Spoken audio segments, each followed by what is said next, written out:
Good morning. आइए हम आज की दिन की शुरुआत प्रेम से बोलकर करेंगे। यीशु मसीह की जय। थोड़ा जोर से बोलिए, यीशु मसीह की जय, यीशु मसीह की जय। जो शिक्षाएं आपने पाई है उनसे आपको लाभ हुआ होगा। तो आइए फिर से हम आज दूसरे दिन की शुरुआत करते हैं और आज मैं मनन लिया हूं संत पौल का लिखा दूसरा तीमुथियुस 4 अध्याय 1 से 3। दूसरा तीमुथियुस 4 अध्याय 1 से 3। हम इसमें देखेंगे कि हम वचन से को क्या करें और वचन को कैसे उपयोग में लाएं और क्यों करें। तो क्या करें, कैसे करें और क्यों करें। तो आइए हम पढ़ते हैं तीमुथियुस 4 अध्याय, दूसरा तीमुथियुस 4 अध्याय 1 से 3। परमेश्वर और मसीह यीशु को गवाह करके जो जीवितों और मरे हुओं का न्याय करेगा और उसके प्रकट होने और राज्य की सुधि दिलाकर मैं तुझे आदेश देता हूं कि तू वचन का प्रचार कर, समय और असमय तैयार रह, सब प्रकार की सहनशीलता और शिक्षा के साथ उलाहना दे और डांट और समझा, क्योंकि ऐसा समय आएगा जब लोग खरा उपदेश न सह सकेंगे पर कानों की खुजली के कारण अपनी अभिलाषाओं के अनुसार अपने लिए बहुत से उपदेशक बटोर लें। तो सबसे पहले हम देखेंगे हम वचन के साथ क्या करें। Subscribe our channel and hit the bell icon so you will receive more notification. तो संत पौल तीमुथियुस को, अपने चेले को बहुत सीधे और बिल्कुल सफाई से कहते हैं कि मैं तुम्हें आदेश देता हूं, वचन का प्रचार कर। वचन को पढ़ना चाहिए, स्मरण करना चाहिए, याद करना चाहिए, अध्ययन करना चाहिए, इससे लाभ उठाना चाहिए, लेकिन उसको प्रचार भी करना चाहिए ना। यदि हम सिर्फ वचन को अपने लिए ही सिर्फ उपयोग में लाते हैं, हमारी जीवन तो अच्छी हो जाएगी, हमारी आत्मिक जीवन अच्छी हो जाएगी, हमारा आत्मिक अनुशासन अच्छा हो जाएगा, हम मजबूत बन जाएंगे, हम शांति से रहेंगे और स्वर्ग को पधारेंगे। लेकिन मसीह धर्म में एक बहुत बड़ी अंतर है दूसरे धर्मों से।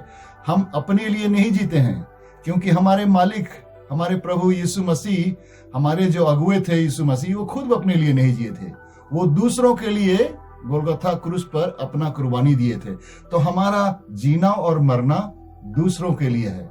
वो दूसरा कोरिन्थियन को अब जब पढ़ेंगे 5 अध्याय से संत पौल कहते हैं कि जैसा हमारा मालिक जब खुद ही दूसरों के लिए मरा है, तो हमें अधिकार नहीं है कि हम अपने लिए जिए, हम भी दूसरों के लिए जिए। तो क्या करें, वचन को प्रचार करें और दूसरों को सुनाएं, दूसरों के पास पहुंचाएं। जहां तक वचन नहीं पहुंचा है वहां तक हम उसको पहुंचाएं। जैसा कि हमने कल कहा था कि वचन हमारा मार्गदर्शक है, एक दीप है, एक प्रकाश है, वो अंधेरे को दूर करता है। कितने लोग अंधेरे में हैं, कितने लोग अज्ञान हैं, कितने लोग पाप में मर रहे हैं। उनको बचाने के लिए हमें प्रचार करना पड़ेगा। तो हम वचन के साथ क्या करें, हम उनको बांटें, उनको प्रचार करें, गवाही दें। चाहे वो हम बस में चलते हुए किसी से बातचीत करते हुए, कि बाजार में कभी सब्जी खरीदते हुए किसी से करते हुए, चाहे मौका मिलने पर ये कलीसिया में प्रचार करें, मौका मिलने पर रास्ते पर प्रचार करें। हर तरह से, हर उपाय से हमारा जीना ही एक प्रचार है और बोलना भी प्रचार है, और दोनों साथ साथ चलना चाहिए। यदि हम सिर्फ बोलते हैं और जीते नहीं हैं, तो समाचार के नियमों के अनुसार, शिक्षा के अनुसार हम जीते नहीं हैं, तो हमारा बोलना जो है उसका अर्थ नहीं रखता। और हम सिर्फ जीते हैं और यदि बोलते नहीं हैं तो भी गलत है। तो जब संत पौल तीमुथियुस को कह रहे हैं कि प्रचार कर, वो कह रहे हैं कि भाई तुम दोनों अपने जीवन से और अपने बोली से किसी न किसी प्रकार से सुसमाचार को दूसरे तक पहुंचा, ताकि उसके जीवन में भी परिवर्तन आ जाए, उद्धार आ जाए। उसके बाद बोलते हैं कैसे करें, वचन को हम कैसे उसको उपयोग करें। बोलते हैं कि समय और असमय तैयार रह, सब प्रकार की सहनशीलता और शिक्षा के साथ उलाहना दे, डांट और समझा ना। कहीं कहीं पर हमें सांत्वना देना पड़ेगा, कहीं कहीं पर हमें बहुत शांति से बहुत समझाना पड़ेगा, कहीं पर हमें डांटना पड़ेगा और कहीं पर हमको बहुत अच्छी तरह से उलाहना पड़ेगा। तो हमें इन चीजों के लिए समय और असमय हर समय तैयार रहना पड़ेगा। इसका मतलब है कि हमारे व्यक्तिगत जीवन में एक अच्छा अनुशासन हो, ताकि हम ये 66 पुस्तकें हैं, हम अच्छी तरह से समझें कौन सी पुस्तक में किस बारे में उपदेश दिया गया है और किस समय वो लागू होता है।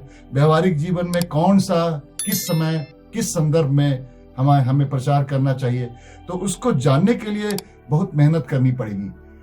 एक दैनिक रूप से एक अनुशासन होना पड़ेगा। जिस तरह से हम सवेरे उठ के हर एक दिन टूथब्रश करते हैं, मुंह धोते हैं, ठीक उसी तरह से परमेश्वर के वचन के द्वारा हमारी आत्मा की सफाई और हमारे दिमाग की भरपाई होनी चाहिए। और हर दिन हमें तैयारी करनी पड़ेगी, हम हर समय तैयार, ताकि ऐसा ना हो कि जब कोई प्रश्न आए, कोई किसी को सलाह देना हो, किसी को उलाहना हो और किसी को डांटना हो, तो हम सही शब्दों के द्वारा करें, अपने मन से और अपने दिमाग से नहीं, अपने संस्कृति से, अपनी सोच समझ से और बाजारू बातों से और टीवी से सुने बातों से नहीं, लेकिन परमेश्वर के वचन से, क्योंकि परमेश्वर के वचन में ही शक्ति है, वही परिवर्तन ला सकता है। तो क्या करें वचन से और कैसे करें, उसके बाद हम देखेंगे क्यों करें। बोल रहे हैं तीसरा पद में कि क्योंकि ऐसा समय आएगा जब लोग खरा उपदेश न सह सकेंगे, पर कानों की खुजली के कारण अपनी अभिलाषाओं के अनुसार अपने लिए बहुत से उपदेशक बटोर लेंगे। याद रखिएगा, हम मनुष्य जाति ऐसे ही हर समय पाप से बिल्कुल गिरे हुए हैं। हम हर समय अपनी प्रशंसा और आनंद को ढूंढते हैं, और कभी कभी परमेश्वर के वचन जो कठोर है और कठिन है और कभी कभी तीते हैं, उनसे हम दूर भागते हैं। तो लोग कलीसिया के अंदर भी प्रचार जो है वो एक तरह से एक एंटरटेनमेंट हो गया है। जहां तक आप कहानी सुनाएं या कोई जोक सुनाएं तो बड़ा अच्छा लगता है। ऐसे प्रचारक को बड़ा ही उनको सभी लोग पसंद करते हैं। तो यही बोलता है एक समय आएगा जब जिस तरह से भुखमरी होती है ना, लोग अकाल में पड़ जाते हैं, उस तरह से पवित्र शास्त्र में लिखा है कि एक समय अकाल आएगा और लोगों के बीच में वचन नहीं होगा। कहानियां तो कहेंगे, अच्छे अच्छे उपदेश तो देंगे, लेकिन उसमें वचन नहीं होगा। ज्यादातर कलीसिया में ऐसा ही होता है। उपदेश तो देते हैं, अपनी सोच समझ की बात करते हैं, सामाजिक बातों को कहते हैं, क्या अच्छा है क्या बुरा कहते हैं, लेकिन परमेश्वर की वचन की कमी होती है। और ऐसा हुआ था, ये विशेष करके 6ठी शताब्दी से 14वीं शताब्दी तक ये पूरे संसार में अंधार हो गया था, जब कलीसिया में वचन नहीं था, सिर्फ लोग कहानी कहते थे। क्योंकि ज्यादातर लोग जो है पवित्र शास्त्र पहले हिब्रू में और ग्रीक में लिखा हुआ था, बहुत लोग पढ़ना नहीं जानते थे। तो ऐसे ही पवित्र शास्त्र खोल लिए, लेकिन बोलना शुरू किए मन से और दिल से, यहां से तो कुछ बोले नहीं। और यदि ऐसा होगा तो हमारी बोली का प्रभाव और हमारी बोली परिवर्तन नहीं ला सकता है। तो कैसे किया जाए, याद रखिए क्यों किया जाए, क्योंकि एक ऐसा समय आएगा जब वचन का अकाल हो जाएगा। लेकिन इसी अध्याय में पहला पद को हम ना भूलें। संत पौल कहते हैं पहला पद में 4 अध्याय, परमेश्वर और मसीह यीशु को गवाह करके जो जीवितों और मरे हुओं को न्याय करेगा। याद रखिएगा, एक दिन यीशु मसीह वापस आएंगे और वो सबको न्याय करेंगे, मरे हुए और जीवितों को। आपका भी न्याय होगा, मेरा भी न्याय होगा। और वो कैसे न्याय करेंगे, इस विषय पर न्याय करेंगे कि जब आपको वचन दिया गया तो आपने क्या किया। मरे हुओं को न्याय करेंगे और उनके प्रकट होने के राज्य की सुधि दिलाकर मैं तुझे आदेश देता हूं, तीमुथियुस, याद रखो, तुम्हें जो जिम्मेवारी दी गई है, तुम उस जिम्मेवारी को कैसे निभाया, तुमने कैसे निभाया। वचन को लेकर तुमने उसके साथ क्या किया। तुम्हारे पास तो बाइबल है, लेकिन उसका उपयोग कैसे किया, उसका व्यवहार कैसे किया। एक दिन न्याय होगा और हम सबों को हिसाब देना पड़ेगा। इसलिए हमें वचन को पढ़ना चाहिए, हर समय प्रचार करना चाहिए। पवित्र शास्त्र में और भी कुछ अच्छी बातें लिखी है, क्यों हम वचन की अच्छी तैयारी करें और क्यों उसका अध्ययन करें। इसमें लिखा है प्रकाशित वाक्य 22 अध्याय में लिखा है, 18 पद से पढ़ता हूं। प्रकाशित वाक्य 22 अध्याय 18 पद में, मैं हर एक को जो इस पुस्तक की भविष्यवाणी की बातें सुनता है गवाही देता हूं, यदि कोई मनुष्य इन बातों में कुछ बढ़ाए तो परमेश्वर उन विपत्तियों को जो इस पुस्तक में लिखी है उस पर बढ़ाएगा। यदि कोई इस भविष्यवाणी की पुस्तक की बातों में से कुछ निकाल डाले तो परमेश्वर उस जीवन के वृक्ष और पवित्र नगर में से जिसका वर्णन इस पुस्तक में है उसका भाग निकाल देगा।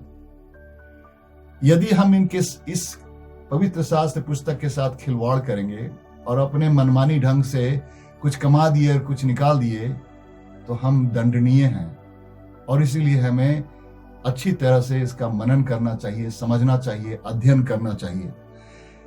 एक जगह और लिखा है, ये कहते हैं कि यदि आप अपने परिवार में परिवर्तन देखना चाहते हैं, अपने समाज में परिवर्तन देखना चाहते हैं, अपने जीवन में परिवर्तन देखना चाहते हैं, अपने समाज में परिवर्तन देखना चाहते हैं, तो इससे ज्यादा प्रभावशाली और कुछ नहीं है। हम देखेंगे इब्रानियों की पुस्तक 4 अध्याय और 12 से पढ़ता हूं। बोलते हैं, क्योंकि परमेश्वर का वचन जीवित है। ये सिर्फ काला अक्षर और सफेद कागज नहीं है ना, ये सिर्फ एक साहित्य नहीं है, ये एक जीवित वचन है और प्रबल और हर एक दोधारी तलवार से भी बहुत चोखा है। दोधारी तलवार से भी बहुत चोखा है और प्राण और आत्मा को और गांठ गांठ गुदे को अलग करके आर पार छेदता है और मन की भावनाओं और विचारों को जांचता है। तो याद रखिएगा, ये एक ऐसा चीज है जिसके द्वारा हम अंदर तक लोगों तक पहुंच सकते हैं। अंदर की भावना, अंदर के विचारों, अंदर तक छेदता है और वहां तक परिवर्तन लाने की कोशिश करता है। मैं जब जवान लड़का था तो थोड़ा बदमाश था, तो मेरे पिताजी मुझे दंड देने के लिए वो छोटी सी छड़ी को उपयोग करते थे, लेकिन छड़ी से मार खाते खाते आदत लग गया, चमड़ा मजबूत हो गया, तो जब वो छड़ी उठाते थे तो मुझे डर नहीं लगता था। तो पिताजी को पता चल गया कि भाई ये छोटी छड़ी से नहीं होगा, खजूर की छड़ी लाओ। कुछ दिनों के बाद खजूर की छड़ी से भी आदत लग गया, तो बोलते भाई मच्छरदानी का डंडा लाओ, उससे पिटाई करो, उससे भी आदत लग गया। उसके बाद तो एक दिन पिताजी ने कहा कि भाई इसको ऐसा नहीं, इसको मैं बड़ा तलवार से, हमारे यहाँ नॉर्थ ईस्ट में, पूर्वी पश्चिमी में हम लोग उसको दाव बोलते हैं, बड़े छुरे से एक दिन हमको काटने के लिए आए, फिर भी परिवर्तन नहीं कर सके।